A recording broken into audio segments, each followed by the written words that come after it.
Assalamualaikum. Selamat datang di channel Cerita Novika 2. Semoga hari ini teman-teman dalam keadaan sehat walafiat dan senantiasa diberikan kebahagiaan sepanjang hari. Jakarta, Desember 1996. Suara mesin ketik masih terdengar di dalam ruangan kantor yang kini hanya menyisakan segelintir karyawan yang lembur. Roni menyandarkan punggungnya di kursi, menarik napas panjang sambil mengusap wajahnya yang lelah. Di atas meja kerjanya, tumpukan berkas laporan keuangan masih setia menunggu untuk dirapikan sebelum batas waktu esok pagi. Sial, ini kerjaan gak ada habisnya, gumamnya pelan. Lembur bukanlah sesuatu yang asing baginya, terutama di akhir tahun saat kantor sedang sibuk menyusun laporan tahunan. Di luar jendela, langit Jakarta tampak gelap, hampir tanpa bintang. Udara malam terasa lebih dingin dari biasanya. Mungkin karena musim hujan yang sebentar lagi tiba. Namun, ada sesuatu yang lain. Sesuatu yang membuat malam ini terasa berbeda. Dan Roni segera tahu alasannya. Karena beberapa detik kemudian, ponselnya berdering. Derererte, derererte. Suara getaran ponsel mengisi keheningan. Dengan malas, Roni mengambil ponselnya yang tergeletak di meja. Ia melirik layar. Dan detik itu juga, tubuhnya langsung menegang. Di layar ponselnya, terpampang nomor telepon yang tidak asing baginya. Nomor rumah lamanya. Rumah yang sudah kosong bertahun-tahun. Rumah yang seharusnya tidak mungkin meneleponnya. Roni menelan ludah. Ini pasti kesalahan. Atau mungkin, seseorang iseng menggunakannya? Namun, bagaimana mungkin? Rumah itu sudah lama dibiarkan kosong. Tidak ada listrik, tidak ada telepon aktif di sana. Lalu, siapa yang sedang meneleponnya sekarang? Telepon terus bergetar di tangannya. Dan meskipun semua nalurinya mengatakan untuk tidak mengangkatnya, tangannya bergerak sendiri, menekan tombol hijau. Klik, telepon tersambung. Untuk beberapa detik pertama, tidak ada suara sama sekali. Hanya senyap yang mencekam. Roni menghela napas, mencoba mengusir kegelisahan. Halo? Tidak ada jawaban. Hanya ada suara dengungan statis pelan di seberang. Namun, beberapa detik kemudian, suara itu muncul. Suara seorang anak kecil. Kak, kapan pulang? Aku sendirian di sini. Darah Roni membeku. Ia langsung menegakkan punggungnya. Matanya membelalak. Tangannya mencengkeram ponsel lebih erat. Suara itu terdengar begitu jelas, lembut, namun juga aneh. Seperti suara anak kecil yang berbicara dari kejauhan. Seperti suara yang tidak seharusnya terdengar di dunia ini. Dan yang lebih mengerikan, Roni tidak punya adik. Dan tidak ada seorang pun yang seharusnya ada di rumah itu. Pikiran Roni kembali ke masa lalu. Ke rumah tua yang dulu ia tinggali bersama orang tuanya. Rumah yang ia tinggalkan setelah sebuah kejadian mengerikan di masa kecilnya. Rumah yang tidak pernah ia kunjungi lagi setelah kedua orang tuanya meninggal secara misterius. Sejak saat itu, ia memilih melupakan semuanya. Ia tidak pernah kembali ke sana. Bahkan, ia tidak pernah berbicara tentang rumah itu lagi. Namun kini, rumah itu memanggilnya kembali. Tapi kenapa sekarang? Dan yang lebih penting, siapa anak kecil itu? Halo? Siapa ini? Suara Roni terdengar panik. Namun, tidak ada jawaban. Hanya suara napas pelan di seberang. Lalu, telepon tiba-tiba terputus. Tut, tut, tut. Roni menggigit bibirnya, menatap ponselnya dengan ngeri. Keringat dingin mulai membasahi tengkuknya. Apa yang baru saja terjadi? Ia mencoba menelepon balik. Namun yang terdengar hanyalah suara operator. Nomor yang Anda tuju tidak terdaftar. Roni tertegun. Tidak mungkin. Baru saja seseorang meneleponnya dari nomor itu. Dan sekarang, nomornya tidak terdaftar? Ia merasa ada yang tidak beres. Namun sebelum ia bisa berpikir lebih jauh, ponselnya kembali berdering. Nomor yang sama. Roni langsung membanting ponselnya ke meja. Ia tidak ingin mengangkatnya lagi. Namun, ponselnya terus berdering. Derererte, Derererte. Getarannya berdengung di dalam kepala Roni. Ia ingin mengabaikannya. Namun, sesuatu dalam dirinya berkata, ia harus menjawabnya. Dengan tangan gemetar, ia meraih ponselnya dan mengangkat telepon itu. Namun kali ini, tidak ada suara apapun. Hanya kesunyian. Namun, sebelum ia bisa menutup telepon, suara itu muncul lagi. Namun bukan suara anak kecil. Suara itu lebih dalam, lebih serak, lebih mengerikan. Jangan kembali ke sana, Roni. Dan telepon langsung terputus. Roni langsung bangkit dari kursinya. Jantungnya berdegup begitu kencang. Ia mencoba mencari penjelasan logis. Namun, tidak ada jawaban yang masuk akal. Dan saat ia menoleh ke jendela kantornya, ia melihat sesuatu di pantulan kaca. Seseorang berdiri di belakangnya. Namun saat ia berbalik, tidak ada siapa-siapa. Roni tidak bisa tenang setelah itu. Ia pulang lebih awal, mencoba menenangkan pikirannya. Namun, saat ia tiba di apartemennya dan hendak membuka pintu, telepon rumahnya berdering. Ia terhenti di depan pintu. Hatinya mencelos. Sejak kapan ia memasang telepon rumah? Ia tidak ingat pernah memasangnya. Namun kini, suara dering telepon itu terus berbunyi. Seakan-akan, seseorang sedang menunggunya untuk menjawab. Dengan langkah ragu, Roni masuk ke dalam apartemennya. Deringan telepon masih terus berbunyi. Ia mendekati meja tempat telepon itu berada. Tangannya terulur dengan gemetar. Lalu, ia mengangkat gagangnya. Halo? Sejenak, tidak ada suara. Lalu, suara anak kecil itu kembali terdengar. Kak, kenapa pergi? Aku masih sendirian di sini. Kapan kakak pulang? Dan kali ini, suara itu terdengar tepat di belakangnya. Roni duduk diam di apartemennya, terpaku menatap layar ponselnya. Nomor itu, nomor rumah lamanya. Rumah yang sudah ia tinggalkan bertahun-tahun lalu. Rumah yang seharusnya tidak ada siapa-siapa. Namun, malam ini, rumah itu seperti memanggilnya kembali. Ia mencoba meyakinkan dirinya. Mungkin ini hanya lelucon. Mungkin ada orang lain yang menggunakan nomor lama itu. Namun, siapa yang mau meneleponnya dan berpura-pura jadi anak kecil? Dan yang lebih aneh, kenapa suara itu terdengar begitu nyata? Perasaan tidak enak mulai merayapi tubuhnya. Sesuatu tentang rumah itu selalu membuatnya merinding. Karena di rumah itulah, kedua orang tuanya meninggal dengan cara yang tidak wajar. Roni masih ingat dengan jelas hari saat ia menemukan kedua orang tuanya tewas di dalam rumah itu. Tahun 1979, saat ia masih berusia 11 tahun. Malam itu, ia pulang sekolah lebih larut dari biasanya. Saat ia masuk ke dalam rumah, lampu-lampu berkedip, udara terasa lebih dingin, dan ada sesuatu yang terasa salah.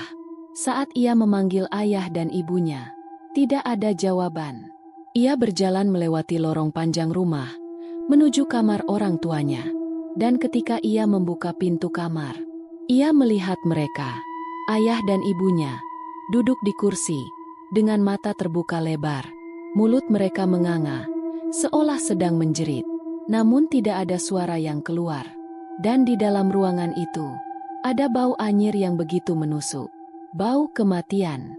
Dokter dan polisi tidak bisa menjelaskan penyebab kematian mereka. Tidak ada tanda-tanda kekerasan. Tidak ada luka. Namun wajah mereka dipenuhi ekspresi ketakutan yang begitu dalam. Seolah-olah, mereka melihat sesuatu yang tidak seharusnya mereka lihat. Sejak saat itu, Roni dibawa pergi dari rumah itu oleh keluarganya yang lain. Rumah itu dibiarkan kosong. Dan selama bertahun-tahun, ia tidak pernah kembali. Ia memilih melupakan semuanya. Hingga malam ini, ketika telepon dari rumah itu tiba-tiba berdering. Dengan napas tertahan, Roni menekan nomor rumah lamanya di ponselnya. Telepon berdering. Sekali, dua kali, tiga kali. Lalu seseorang mengangkatnya. Roni mencengkeram ponsel lebih erat. "Halo?" katanya. Suaranya terdengar sedikit gemetar. Tidak ada jawaban. Hanya suara napas pelan. Roni bisa mendengarnya dengan jelas. Pelan, berat, seolah seseorang sedang berdiri di dekat gagang telepon. Roni mencoba lagi. Siapa ini? Kenapa kamu meneleponku? Masih tidak ada jawaban. Namun setelah beberapa detik, suara itu mulai tertawa. Pelan, lirih, namun semakin lama semakin keras. Dan tiba-tiba, telepon terputus sendiri. Malam itu, Roni tidak bisa tidur. Ia berbaring di kasurnya, tubuhnya gelisah. Namun, ketika akhirnya ia terlelap, mimpi buruk itu datang. Dalam mimpinya, ia berdiri di depan rumah lamanya. Rumah itu tampak lebih besar daripada yang ia ingat. Lebih gelap, lebih menyeramkan. Ia melihat pintu rumah terbuka perlahan, seperti mengundangnya masuk. Dan tanpa bisa mengendalikan tubuhnya, ia melangkah ke dalam. Rumah itu berbau apek dan lembab. Dindingnya dipenuhi coretan yang tidak ia ingat pernah ada di sana. Lorong rumah terasa lebih panjang dari yang ia ingat.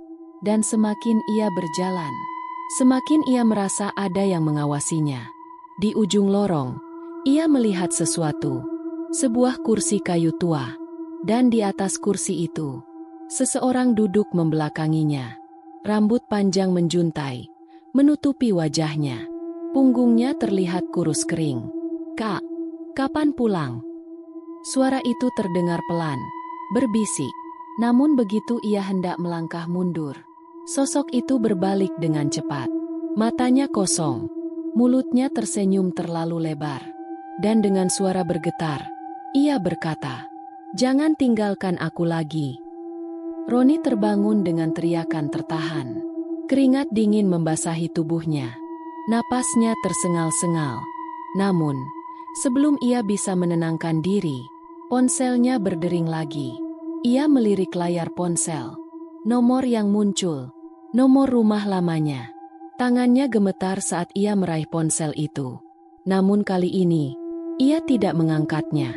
Ia hanya duduk diam, membiarkan telepon itu terus berdering. Namun, setelah beberapa saat, deringan itu berhenti. Dan tepat saat itu, suara bisikan terdengar dari balik pintu kamarnya. "Kak, aku di sini." Roni tidak bisa lagi menghindar. Apapun yang terjadi, rumah itu sedang memanggilnya. Dan satu-satunya cara untuk mengakhiri ini adalah dengan kembali ke tempat di mana semuanya dimulai. Ia mengambil jaketnya. Ia menyiapkan dirinya. Besok pagi, ia akan kembali ke rumah itu. Dan ia akan mencari tahu siapa yang sebenarnya masih menunggu di sana. Roni mengemudikan mobilnya dengan tangan yang sedikit gemetar. Jalanan di pinggiran Jakarta terasa lebih sunyi dari biasanya. Pohon-pohon tua di pinggir jalan melambai pelan tertiup angin sore. Semakin ia mendekati rumah lamanya, semakin udara terasa berat. Seolah-olah ia sedang memasuki tempat yang sudah lama ditinggalkan oleh waktu. Dan mungkin, ia memang seharusnya tidak kembali ke sini. Namun kini, sudah terlambat untuk berbalik. Saat mobilnya berhenti di depan gerbang rumah, Roni langsung merasa ada yang tidak beres. Rumah itu tampak lebih buruk daripada yang ia ingat. Ket temboknya mengelupas. Jendela-jendelanya tertutup debu tebal. Rumput liar telah menutupi sebagian besar halaman depan. Dan pagar besi tua yang berkarat masih berdiri di tempatnya, seperti menunggu kepulangannya. Sejenak, ia hanya duduk di dalam mobil, menatap rumah itu, merasakan sesuatu yang dingin menjalari tubuhnya. Lalu, ia menarik napas dalam-dalam. Saatnya masuk. Begitu ia keluar dari mobil, ia menyadari sesuatu. Tetangga-tetangga lama sedang mengamatinya dari kejauhan. Seorang bapak tua yang sedang menyapu halaman berhenti dan memandangnya dengan wajah kaku. Seorang ibu parubaya di beranda rumah seberang langsung masuk ke dalam rumahnya begitu melihatnya. Seolah-olah, kedatangannya adalah sesuatu yang buruk. Dan kemudian, sebuah suara memanggilnya. "Nak, kamu seharusnya tidak kembali ke sini." Roni menoleh dan melihat seorang wanita tua berdiri di pagar rumah sebelah. Ibu Mirna. Tetangga lama yang dulu sering menjaga Roni saat kecil. Rambutnya yang dulu hitam kini sudah memutih. Wajahnya dipenuhi keriput. Namun tatapannya masih tajam. Namun, di balik tatapan itu, ada ketakutan yang begitu dalam. Roni berjalan mendekati Ibu Mirna. "Kenapa saya tidak boleh kembali, Bu?" tanyanya dengan nada penasaran. Ibu Mirna menatapnya lama. Seolah-olah ia sedang menimbang-nimbang apakah harus mengatakan sesuatu atau tidak. Namun akhirnya, dengan suara rendah, ia berkata, "Rumah ini sudah terlalu lama kosong, tapi mereka tidak pernah pergi. Mereka yang tinggal di sana, sebelum kamu." Roni merinding. "Apa maksud Ibu?" Ibu Mirna hanya menggeleng pelan. "Kalau kamu sayang nyawamu, Nak, jangan masuk ke rumah itu lagi." Namun, Roni sudah bertekad. Ia harus tahu kebenarannya. Ia harus tahu siapa yang meneleponnya. Tanpa menghiraukan tatapan takut dari Ibu Mirna, ia melangkah menuju rumah itu. Saat Roni berdiri di depan pintu rumah, tangannya ragu-ragu di atas gagang pintu. Sudah lama sekali sejak terakhir kali ia membuka pintu ini. Namun, sebelum ia sempat memutarnya, pintu itu terbuka sendiri. Perlahan, seperti memangganya untuk masuk. Dada Roni mulai terasa sesak. Namun ia menguatkan hatinya dan melangkah masuk. Begitu ia berada di dalam rumah, aroma khas itu langsung menyambutnya. Bau debu, bercampur dengan bau anyir yang aneh. Dan sesuatu di dalam rumah ini, membuat bulu kuduknya berdiri. Roni menelusuri ruang tamu dengan langkah hati-hati. Segalanya masih sama seperti dulu. Sofa tua yang sobek di sudut ruangan. Lukisan keluarga yang berdebu. Jam dinding tua yang sudah lama berhenti berdetak. Seolah-olah waktu di rumah ini telah berhenti. Namun, ada satu hal yang membuatnya merasa tidak nyaman. Di atas meja kecil dekat tangga, telepon rumah itu terlepas dari gantungannya. Seperti baru saja digunakan. Roni mengerutkan kening. Siapa yang menggunakannya? Ia mencoba meyakinkan dirinya. Mungkin kabelnya longgar. Namun, saat ia mengangkat gagang telepon itu, dari ujung sana, terdengar suara napas pelan. Napas itu terdengar lirih, namun begitu nyata. Seolah-olah, seseorang sedang berdiri di ujung sana. Dengan suara tercekat, Roni membisikkan kata-kata yang selama ini ia takutkan. "Siapa ini?" Tidak ada jawaban. Namun, napas itu masih terdengar. Kemudian, suara anak kecil itu muncul lagi. "Kak, kenapa pergi? Aku masih di sini." Roni tersentak mundur, menjatuhkan gagang telepon ke lantai. Suaranya tergemah di dalam rumah yang kosong. Dadanya naik turun, keringat dingin mulai mengalir di pelipisnya. Ini tidak nyata. Ini tidak nyata. Namun, sebelum ia bisa mengendalikan dirinya, dari lantai atas, ia mendengar suara langkah kaki. Langkah kaki itu terdengar ringan, seperti langkah seorang anak kecil. Roni menatap ke arah tangga. Tidak ada siapa-siapa. Namun, ia bisa mendengar suara langkah itu. Perlahan, menuju ke arahnya. Jantung Roni berdegup semakin cepat. Ia ingin keluar dari rumah ini. Namun kakinya terpaku di tempat. Dan kemudian, langkah kaki itu berhenti. Tepat di puncak tangga. Ia bisa merasakan sesuatu sedang berdiri di sana. Mengawasinya dari balik kegelapan. Dan tiba-tiba, pintu depan rumah tertutup dengan keras. Brak! Roni tersentak, menoleh ke arah pintu. Namun, saat ia kembali menatap tangga, sosok itu sudah ada di sana. Berdiri di atas anak tangga terakhir. Tatapannya kosong, kulitnya pucat, dan mulutnya menyunggingkan senyum yang terlalu lebar. Dengan suara bergetar, sosok itu berkata, "Kak, akhirnya pulang." Langkah kaki Roni bergema di dalam rumah tua itu. Lantai kayu yang sudah rapuh berderit setiap kali ia melangkah. Udara di dalam rumah terasa lebih dingin dari yang seharusnya. Roni bisa mencium bau debu, kayu lapuk, dan sesuatu yang lebih anyir. Sesekali, angin dari jendela yang terbuka sedikit menggoyangkan tirai kusam. Namun, ada sesuatu yang lain. Perasaan bahwa ia tidak sendirian. Perasaan bahwa ada sesuatu yang sedang memperhatikannya. Dan kemudian, ia mendengar suara langkah lain. Langkah kaki kecil mengikuti di belakangnya. Roni berhenti. Jantungnya berdetak semakin cepat. Ia menelan ludah, berusaha tetap tenang. Namun langkah kaki itu juga berhenti. Seolah-olah sesuatu sedang menyesuaikan diri dengannya. Ia mencoba berpikir logis. Mungkin ini hanya gema suara langkahnya sendiri? Namun, rumah ini tidak memiliki dinding yang bisa memantulkan suara dengan cara seperti itu. Dan yang lebih mengerikan, langkah itu terdengar lebih ringan. Seperti langkah seorang anak kecil. Roni menoleh perlahan. Dan yang ia lihat hanya kegelapan. Tidak ada siapa-siapa di sana. Namun, ada sesuatu yang terasa salah. Ia bisa merasakan tatapan dari seseorang atau sesuatu. Dada Roni mulai terasa berat. Ia mencoba mengatur napasnya, namun rasa takutnya semakin nyata. Dan kemudian, ia melihatnya di sudut ruangan yang gelap, di antara bayangan yang memanjang. Ada seseorang berdiri di sana.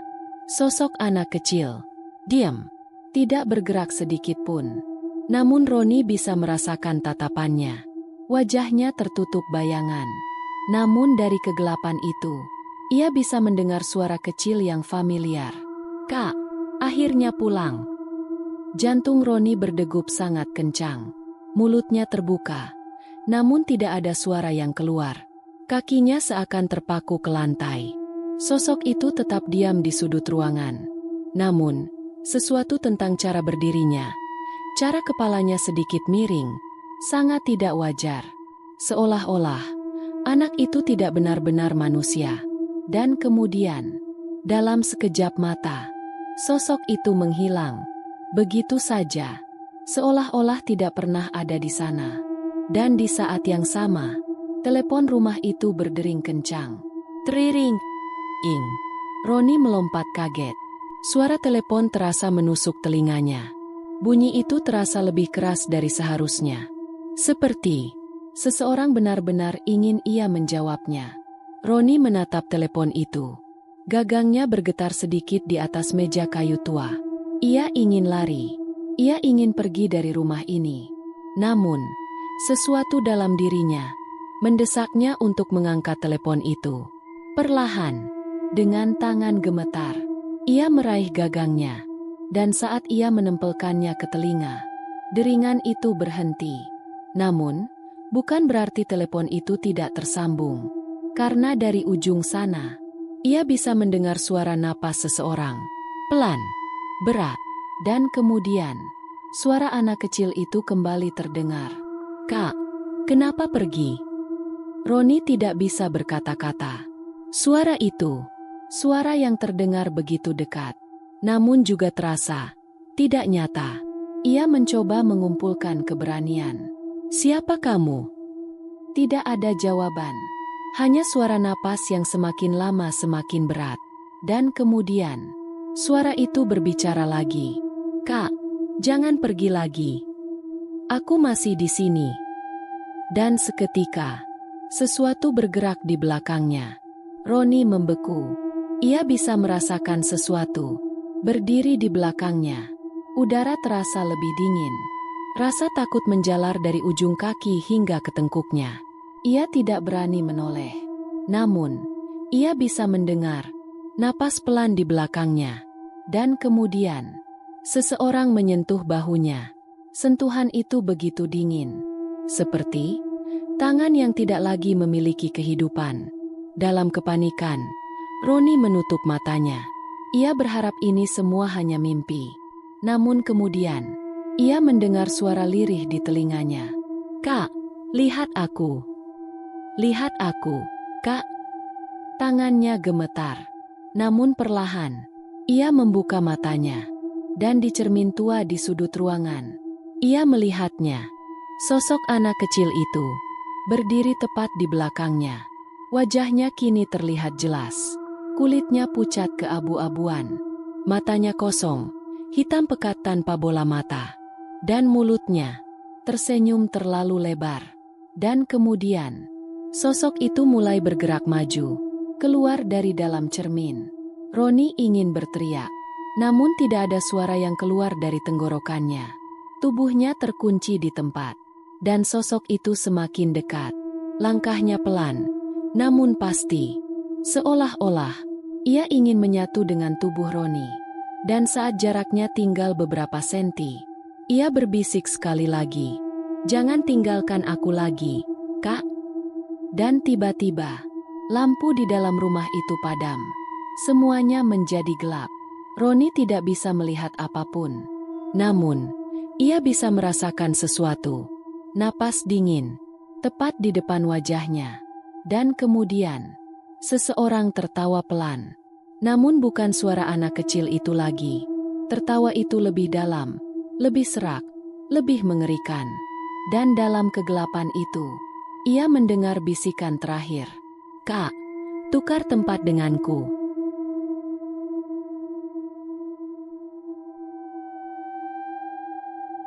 Roni duduk diam di kamarnya di apartemen. Wajahnya masih pucat setelah kejadian di rumah lamanya. Sosok anak kecil yang ia lihat di sudut ruangan. Suara napas di telepon. Bisikan di belakangnya. Semua itu terasa terlalu nyata. Dan satu pertanyaan besar muncul di benaknya. Siapa anak itu? Apa hubungannya dengan rumah ini? Dan yang lebih penting, apa yang sebenarnya terjadi di rumah itu sebelum keluarganya tinggal di sana? Dengan perasaan yang masih dipenuhi ketakutan, Roni memutuskan untuk mencari jawaban. Ia harus mengetahui sejarah rumah itu. Dan satu-satunya cara adalah bertanya pada orang-orang yang tinggal di sana lebih lama darinya. Keesokan harinya, Roni kembali ke lingkungan rumah lamanya. Kali ini, bukan untuk masuk ke rumah itu lagi, namun untuk mencari orang-orang yang mungkin tahu sesuatu tentang masa lalu rumah tersebut.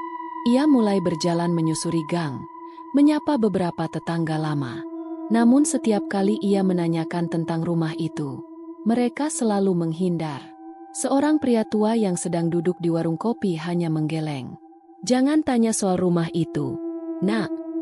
Lebih baik kamu pergi jauh-jauh sebelum terlambat." Roni merasa frustasi.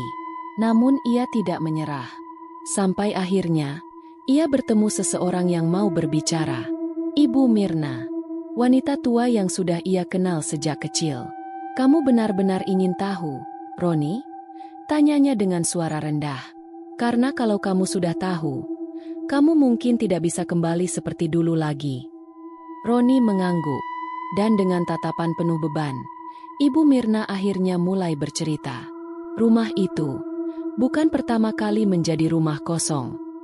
Sebelum keluargamu tinggal di sana, sudah ada keluarga lain yang menempatinya. Roni menelan ludah. "Siapa mereka, Bu?" Ibu Mirna menghela napas. "Keluarga Hartono. Mereka tinggal di sana sekitar tahun 1965. Satu keluarga, terdiri dari ayah, ibu, dan 2 anak mereka. Namun, sesuatu terjadi pada mereka. Mereka menghilang. Hanya ada satu yang ditemukan. Anak bungsu mereka. Ditemukan tewas di dalam lemari kamarnya." Darah Roni langsung membeku. Anak bungsu? Anak kecil? Apakah itu berarti sosok yang selama ini menghantuinya adalah anak dari keluarga itu? Roni berusaha mencerna cerita itu. Namun yang lebih mengerikan adalah bagaimana anak itu ditemukan. Menurut Ibu Mirna, saat polisi akhirnya masuk rumah itu, mereka menemukan mayat anak kecil itu di dalam lemari. Tubuhnya membusuk. Seharusnya, jika sudah dalam keadaan membusuk, itu berarti ia sudah mati berhari-hari sebelumnya. Namun ada sesuatu yang tidak bisa dijelaskan. Tetangga-tetangga di sekitar rumah mengaku masih sering melihat anak itu bermain di halaman, beberapa hari setelah ia seharusnya mati. Bagaimana mungkin seseorang yang sudah mati masih bisa terlihat oleh orang lain? Roni merasakan bulu kuduknya berdiri. Apa yang sebenarnya terjadi di rumah itu? Ibu Mirna melanjutkan ceritanya. Pada malam sebelum mereka menghilang, beberapa tetangga mendengar suara aneh dari dalam rumah. Suara ketukan. Seperti ada seseorang yang terperangkap di dalam lemari dan ingin keluar. Namun tidak ada yang berani mendekat. Dan saat pagi tiba, rumah itu sudah kosong. Tidak ada jejak keberadaan keluarga Hartono. Tidak ada tanda-tanda bahwa mereka pernah pergi membawa barang-barang. Semua perabotan masih ada di tempatnya. Namun hanya ada satu hal yang tertinggal. Mayat anak kecil itu di dalam lemari. Dan yang lebih mengerikan, di pintu lemari tempat anak itu ditemukan, ada bekas cakaran dari dalam. Seolah-olah, anak itu berusaha keluar, tapi tidak bisa. Sejak saat itu, rumah itu dianggap berhantu. Setiap keluarga yang pernah tinggal di sana selalu mengalami kejadian aneh. Suara ketukan dari lemari, bisikan yang memanggil dari sudut ruangan, dan bayangan seorang anak kecil yang berdiri di bawah tangga. Namun yang paling menakutkan adalah, beberapa orang yang pernah tinggal di rumah itu mengalami kematian misterius. Seperti orang tua Roni. Mereka ditemukan tewas di dalam rumah, dengan ekspresi ketakutan di wajah mereka. Seolah-olah, mereka telah melihat sesuatu yang tidak seharusnya mereka lihat. Roni merasakan keringat dingin mengalir di pelipisnya. Apakah keluarganya juga menjadi korban kutukan rumah itu? Dan yang lebih penting, kenapa hanya ia yang selamat? Kenapa anak itu masih ada di rumah itu? Tanya Roni, suaranya bergetar. Ibu Mirna menggeleng. Tidak ada yang tahu. Tapi kalau dia masih menampakkan diri padamu, itu berarti dia belum bisa pergi. Dan kalau dia belum bisa pergi, itu berarti dia masih menginginkan sesuatu. Roni menelan ludah. Apa yang diinginkan anak itu? Dan kenapa ia sekarang memilih Roni? Setelah mendapatkan semua informasi itu, Roni kembali ke apartemennya. Namun, pikirannya tidak bisa tenang. Ia terus memikirkan anak kecil itu. Bagaimana ia mati? Apakah ia benar-benar ingin membalaskan dendamnya? Atau apakah ia hanya ingin seseorang menemani dirinya? Saat malam semakin larut, Roni akhirnya tertidur di sofa. Namun, saat ia mulai terlelap, mimpi buruk itu datang. Dalam mimpi itu, ia berdiri di dalam rumah lamanya. Ia berjalan perlahan menuju kamar yang dulu milik anak kecil itu. Pintu kamar terbuka perlahan. Dan di dalam kamar, lemari tua itu masih ada di sudut ruangan. Pintunya tertutup rapat. Namun, tiba-tiba terdengar suara ketukan dari dalam lemari. Tok, tok, tok.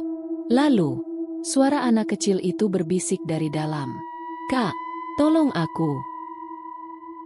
Setelah kembali dari rumah lama, Roni tidak bisa lagi merasa tenang. Malam pertama setelah kunjungannya, ia tidak bisa tidur. Mimpi buruk tentang anak kecil yang terperangkap di dalam lemari masih terus menghantuinya. Tok, tok, tok. Suara ketukan dari dalam lemari itu masih terngiang di telinganya. Dan kemudian, tepat pada pukul 3 dini hari, tok, tok, tok. Suara ketukan terdengar dari pintu apartemennya. Roni langsung terjaga. Suara itu begitu nyata. Seseorang sedang mengetuk pintunya. Perlahan, ia duduk di ranjang, menajamkan pendengarannya. Tok, tok, tok. Ketukan itu kembali terdengar. Lebih pelan, lebih lambat. Seolah-olah, seseorang menunggu untuk dibukakan. Roni menelan ludah. Ia mencoba berpikir jernih. Siapa yang akan datang ke apartemennya jam 3 pagi? Tetangganya? Teman kantor? Atau sesuatu yang lain? Dengan langkah hati-hati, Roni berjalan ke arah pintu. Tangannya gemetar saat memegang gagang pintu. Ia menarik napas dalam-dalam, lalu membuka pintu dengan cepat. Kosong. Tidak ada siapa-siapa di luar. Lorong apartemen terlihat sunyi, hanya diterangi cahaya redup dari lampu darurat. Roni menengok ke kiri dan kanan. Tidak ada tanda-tanda seseorang berada di sana. Namun, saat ia hendak menutup pintu, ia melihat sesuatu yang membuat dadanya terasa sesak. Di lantai depan pintu apartemennya, ada jejak kaki kecil. Bah, seperti bekas seseorang yang baru saja berjalan dengan kaki telanjang. Roni langsung menutup pintu dengan keras. Apapun yang sedang mengganggunya, kini telah mengikuti dirinya ke sini. Keesokan harinya, Roni pergi bekerja seperti biasa. Ia mencoba mengabaikan kejadian semalam. Namun, rasa tidak nyaman terus mengikutinya. Dan kemudian, sesuatu yang lebih aneh terjadi. Saat jam istirahat, teman kantornya, Arman, tiba-tiba bertanya dengan ekspresi bingung. "Roni, tadi adikmu datang ke sini ya?" Roni mengerutkan kening. "Adik? Aku nggak punya adik, men." Arman tampak terkejut. "Tapi tadi aku lihat anak kecil berdiri di belakangmu waktu kamu lewat lorong." Jantung Roni langsung berhenti berdetak sejenak. Tangannya mencengkeram meja dengan kuat. "Anak kecil? Kamu yakin?" Arman mengangguk perlahan. "Aku pikir dia ikut sama kamu. Tapi waktu aku menoleh lagi, dia sudah nggak ada." Darah Roni berdesir. Sosok itu benar-benar telah mengikutinya. Malam itu, gangguan semakin menjadi-jadi. Saat Roni sedang duduk di ruang tamu, telepon genggamnya tiba-tiba bergetar. Tangannya gemetar saat melihat nomor yang muncul di layar. Nomor rumah lamanya. Lagi, jari-jarinya terasa kaku saat ia mengangkat telepon itu. "Halo." Untuk sesaat, tidak ada suara, hanya kesunyian. Namun, beberapa detik kemudian, suara anak kecil itu kembali terdengar. Pelan, namun jelas. "Jangan pergi lagi, Kak. Aku tidak mau sendirian." Suara itu terdengar begitu nyata, begitu dekat, seolah-olah seseorang sedang berbicara tepat di belakangnya. Roni mencoba menenangkan diri. Namun, sebelum ia bisa berkata apapun, klik, klik, satu persatu, lampu di apartemennya mulai padam. Ruang tamu, kamar mandi, dapur, hingga akhirnya, seluruh apartemennya tenggelam dalam kegelapan. Satu-satunya cahaya yang tersisa hanyalah dari layar ponselnya. Dan dalam kegelapan itu, ia mendengar sesuatu. Suara napas, pelan, namun terdengar jelas, tepat di dekat telinganya. Roni mencoba mengatur napas. Ia ingin meyakinkan dirinya bahwa ini semua hanyalah halusinasi. Namun kemudian, ponselnya mulai bergetar di tangannya. Namun kali ini, bukan karena panggilan telepon. Kameranya tiba-tiba menyala. Layar menunjukkan mode kamera depan. Dan di layar itu, ia melihat sesuatu yang membuat darahnya membeku. Di belakangnya, ada seseorang berdiri. Seorang anak kecil, mengenakan pakaian lusuh dan berdebu. Wajahnya tersenyum terlalu lebar. Dan matanya kosong, hitam pekat. Roni langsung melempar ponselnya ke lantai. Namun sebelum ia sempat bergerak, seseorang mencengkeram pundaknya. "Dingin, aku." Dan suara itu kembali berbisik. "Kak, tolong aku." Dengan seluruh tenaga yang tersisa, Roni berlari keluar dari apartemennya. Ia tidak peduli lagi dengan kegelapan. Tidak peduli dengan telepon yang masih bergetar di lantai. Ia hanya ingin keluar. Begitu ia membuka pintu, ia berlari ke lorong apartemen. Napasnya tersengal-sengal.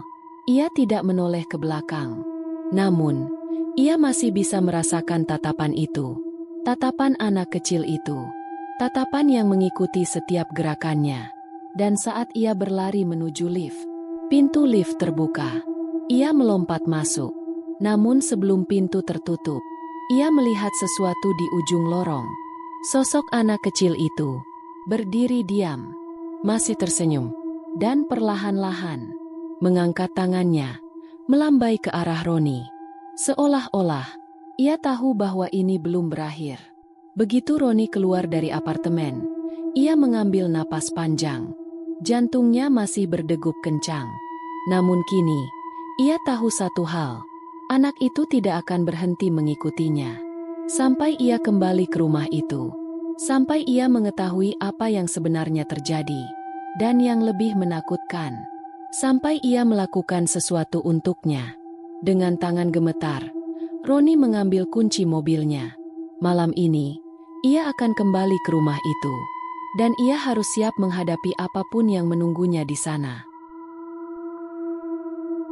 Roni tidak bisa lagi menghindar. Anak itu tidak akan pergi. Setiap malam, suara ketukan terus terdengar. Setiap kali ia menoleh ke cermin, bayangan anak itu kadang terlihat di sudut refleksi. Ia harus menghentikan ini. Satu-satunya cara adalah kembali ke rumah itu dan mencari tahu apa yang diinginkan anak itu. Namun ia tidak bisa melakukannya sendirian. Ia membutuhkan seseorang yang mengerti hal-hal gaib. Maka, ia mencari seorang paranormal yang dikenal di daerah itu. Orang-orang menyebutnya Mbah Wiryo. Seorang pria tua yang sering dimintai bantuan oleh warga sekitar untuk mengusir gangguan makhluk halus. Saat Roni akhirnya menemui Mbah Wiryo, lelaki tua itu langsung terdiam begitu mendengar kisahnya. Mata keriputnya menatap tajam. Dan dengan suara berat, ia berkata, arwah di rumah itu tidak bisa pergi begitu saja. Karena ada sesuatu yang belum selesai. Mbah Wiryo mengatakan bahwa arwah anak kecil itu tidak akan bisa tenang sampai sesuatu yang tertinggal di dunia ini diselesaikan. Tapi masalahnya, kita tidak tahu apa yang dia inginkan. Satu-satunya cara untuk mengetahuinya adalah dengan melakukan ritual pemanggilan arwah. Kalau kamu benar-benar ingin tahu, kita harus bertemu dengannya secara langsung. Roni merasa tubuhnya merinding. Namun ia tidak punya pilihan lain. Ia harus tahu kebenaran. Dengan hati yang mantap, Roni mengangguk. Mbah Wiryo pun menyetujui untuk melakukan ritual di rumah lama Roni. Dan malam itu, mereka berangkat ke sana. Malam begitu sunyi. Roni dan Mbah Wiryo berdiri di depan rumah lama yang gelap dan suram. Udara terasa lebih dingin dari biasanya. Seolah-olah, sesuatu sedang menunggu mereka di dalam. Mbah Wiryo mulai menyiapkan ritual. Di ruang tamu yang berdebu, ia menyalakan 4 lilin di setiap sudut ruangan. Kemudian ia menggambar lingkaran dengan kapur putih. Di tengahnya, ia meletakkan mangkuk berisi air dan selembar kertas bertuliskan mantra. Roni duduk bersila di dalam lingkaran, mengikuti instruksi Mbah Wiryo. Saat lilin menyala, suasana di dalam rumah mulai berubah. Angin berhembus pelan dari jendela yang tertutup. Bayangan lilin menari-nari di dinding. Dan kemudian, Mbah Wiryo mulai melantunkan doa. Suara gumamannya terdengar dalam dan berat. Dan saat doa itu terus berlanjut, angin tiba-tiba bertiup lebih kencang. Braak! Salah satu jendela terbanting sendiri. Lilin-lilin mulai bergetar, seolah hampir padam. Roni mengeras di tempatnya. Ia bisa merasakan sesuatu sedang datang. Dan kemudian, sosok itu muncul. Di sudut ruangan, bayangan seorang anak kecil mulai terbentuk. Awalnya hanya samar, namun perlahan, ia mulai terlihat lebih jelas. Kulitnya pucat kehijauan, seperti seseorang yang sudah lama mati. Tulang pipinya membusuk, dan matanya hitam pekat. Mulutnya terbuka, seperti ingin mengatakan sesuatu. Dan kemudian, dengan suara serak, ia berbicara. Kak, kenapa kamu tinggalkan aku? Roni ingin menjawab, namun suaranya terkunci di tenggorokan. Ia tidak tahu apa yang harus dikatakan. Karena ia tidak pernah mengenal anak ini. Ia tidak pernah meninggalkan siapapun. Namun, mengapa anak ini mengatakan hal seperti itu? Mbah Wiryo menatap sosok itu dengan tajam. Dan dengan suara lantang, ia berkata, siapa kamu sebenarnya? Apa yang kamu inginkan? Anak itu mengangkat wajahnya. Senyumannya semakin melebar. Dan tiba-tiba, ia berlari ke arah Roni dengan kecepatan yang tidak manusiawi. Roni berteriak dan mundur, nyaris terpental dari lingkaran kapur. Namun Mbah Wiryo langsung menaburkan garam ke tanah. Saat tubuh anak itu menyentuh batas lingkaran, ia terhempas ke belakang. Tubuhnya bergetar dan mengejang. Namun matanya tetap menatap Roni, menusuk ke dalam jiwanya. Dan kemudian, ia mulai berbicara dengan suara yang lebih dalam. Kak, aku masih di sini. Kenapa kakak tidak pernah mencariku? Kenapa membiarkan aku mati sendirian? Dada Roni sesak. Ia tidak mengerti. Apa maksudnya? Ia tidak pernah meninggalkan siapapun. Namun kemudian, sebuah ingatan mulai muncul dalam kepalanya. Sebuah memori yang telah lama ia kubur dalam-dalam. Tiba-tiba, Roni melihat sesuatu dalam pikirannya. Seperti sebuah penggalan ingatan yang mulai kembali. Ia melihat dirinya saat masih kecil, bermain di halaman rumah itu. Dan di sampingnya, ada seorang anak lain. Seorang anak kecil laki-laki, lebih muda darinya. Mereka bermain bersama, tertawa bersama. Hingga suatu hari, anak itu menghilang dan tidak pernah ditemukan lagi. Roni tersentak dari lamunannya. Ia menatap sosok anak itu yang kini masih menatapnya dari lantai. Matanya berkaca-kaca. "Kamu, siapa?" bisik Roni. Dan untuk pertama kalinya, anak itu tersenyum. Namun kali ini, bukan senyum menyeramkan, namun senyum penuh kesedihan. "Kak, aku adikmu." Roni tercengang. Adik? Namun ia tidak pernah punya adik. Atau mungkin, ia memang pernah punya adik, tetapi telah melupakannya? Mbah Wiryo memandang Roni dengan ekspresi serius. "Dia ingin kamu mengingatnya. Mungkin dulu, ada sesuatu yang terjadi, dan kamu mengubur ingatan itu dalam-dalam." Roni mencoba mengingat lebih dalam. Dan kemudian, sebuah gambaran muncul di benaknya. Hari saat anak itu menghilang. Ia ingat, mereka bermain petak umpet. Ia menyuruh adiknya sembunyi di dalam lemari. Dan kemudian, ia lupa mencarinya kembali. Roni menutup mulutnya dengan tangan. Tubuhnya gemetar. Anak itu meninggal karena ia telah melupakan keberadaannya. Roni menangis. "Maafkan aku. Aku benar-benar tidak ingat." Namun anak itu hanya tersenyum sedih. Perlahan, tubuhnya mulai memudar. Dan sebelum ia benar-benar menghilang, ia berbisik satu kalimat terakhir. "Akhirnya kakak mengingatku." Dan kemudian, ia lenyap. Lilin di sekeliling mereka padam. Dan rumah itu menjadi sunyi. Mbah Wiryo terengah-engah. Wajahnya pucat. Lilin-lilin yang tadinya menyala terang kini mulai berkelap-kelip. Seperti hampir padam. Udara di dalam rumah berubah menjadi dingin dan berat. Seperti ada sesuatu yang sedang menarik mereka ke dalam kegelapan. Roni masih duduk di tengah lingkaran kapur. Tubuhnya gemetar. Ia baru saja menyadari sesuatu yang mengerikan. Anak itu adalah adiknya sendiri. Adik yang telah ia lupakan. Namun, sebelum ia bisa berpikir lebih jauh, Mbah Wiryo tiba-tiba menjerit. "Tidak, dia tidak mau pergi." Seketika, seluruh rumah mulai bergetar. Lantai kayu berdecit. Jendela-jendela bergetar hebat, meskipun tidak ada angin. Dan di sudut ruangan, anak kecil itu muncul kembali. Namun kali ini, matanya kosong, lebih gelap dari sebelumnya. Wajahnya tidak lagi memiliki ekspresi sedih, melainkan sesuatu yang lain, senyuman yang penuh kepuasan. Seolah-olah, ia telah menunggu momen ini selama bertahun-tahun. Roni ingin berdiri dan melarikan diri. Namun, ia tidak bisa bergerak. Tangannya mati rasa. Kakinya tidak bisa digerakkan. Seolah-olah, sesuatu sedang mencengkeramnya dari dalam. Dadanya terasa sesak. Ia tidak bisa bernapas. Mbah Wiryo berusaha membaca mantra lebih keras. Namun suara gaib menggema di seluruh ruangan. "Aku tidak mau pergi. Aku hanya mau pulang." Dan kemudian, bayangan anak itu mulai berubah.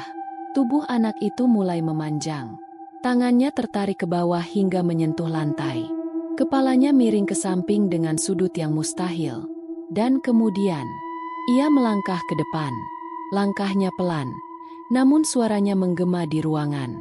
Tok, tok, tok. Roni hanya bisa menatap dengan ketakutan. Ia tahu, ini bukan lagi adiknya. Ini adalah sesuatu yang lain. Sesuatu yang telah menunggu terlalu lama. Dan kini, ia akan mengambil apa yang seharusnya menjadi miliknya. Di sudut ruangan, ada sebuah cermin tua. Sebuah cermin besar yang sudah berdebu. Dan tanpa sadar, Roni menoleh ke arah cermin itu. Apa yang ia lihat membuat darahnya membeku. Karena di dalam cermin, yang ia lihat bukanlah dirinya sendiri. Yang ia lihat adalah anak itu. Anak itu menatapnya dari dalam refleksi. Namun ada sesuatu yang lebih mengerikan. Anak itu memakai wajah Roni. Wajahnya, namun dengan mata yang kosong. Dan perlahan, anak itu mengangkat tangannya, menyentuh permukaan cermin dari dalam. Dan kemudian, dengan suara berbisik, ia berkata, "Akhirnya, Kak. Akhirnya aku bisa keluar." Dan dalam sekejap, semuanya menjadi gelap. Saat Roni membuka matanya, ia tidak lagi berada di rumahnya. Tidak ada lantai kayu, tidak ada lilin, tidak ada Mbah Wiryo. Ia kini berdiri di dalam sebuah lorong panjang. Lorong rumah lamanya. Namun, ada sesuatu yang aneh. Lorong ini terasa lebih sempit, lebih gelap, dan setiap kali ia mencoba berjalan, lorong itu tidak pernah berujung. Ia telah terjebak, dan saat ia melihat ke tangannya sendiri, tangannya kecil, seperti tangan seorang anak kecil. Dan saat ia menyentuh wajahnya sendiri, ia tidak lagi memiliki wajahnya sendiri, karena di dalam lorong ini, ia adalah anak kecil itu. Ia adalah sosok yang ia lihat selama ini. Sementara itu, di luar sana, seseorang telah mengambil alih tubuhnya. Di dunia nyata, di rumah lama itu, Mbah Wiryo jatuh terduduk. Matanya membelalak ngeri. Roni kini berdiri di depannya. Namun Mbah Wiryo tahu, itu bukan Roni lagi. Pria itu masih memiliki tubuh Roni. Namun matanya, sudah bukan mata manusia lagi. Ia tersenyum samar. Kemudian, dengan suara pelan, ia berbisik, "Terima kasih, Kak. Akhirnya, aku bisa keluar." Dan tanpa berkata apa-apa lagi, ia berjalan keluar dari rumah, meninggalkan Mbah Wiryo sendirian, dengan ketakutan yang tidak bisa diungkapkan. Pagi harinya, tidak ada yang menyadari bahwa sesuatu telah berubah. Roni pergi ke kantor seperti biasa. Ia berbicara dengan rekan-rekannya seperti biasa. Namun, ada sesuatu yang berbeda. Gerakannya lebih lambat, senyumannya lebih datar. Dan setiap kali ia bercermin, ia hanya tersenyum sendiri. Seolah-olah, ia menikmati tubuh barunya. Dan di suatu tempat, di dalam lorong gelap tanpa akhir, Roni yang asli berteriak meminta tolong. Namun tidak ada yang bisa mendengarnya. Tidak ada yang tahu bahwa ia masih ada di sana. Dan perlahan, dunia akan melupakan keberadaannya. Sementara seseorang yang telah menunggu selama bertahun-tahun, akhirnya bisa hidup kembali.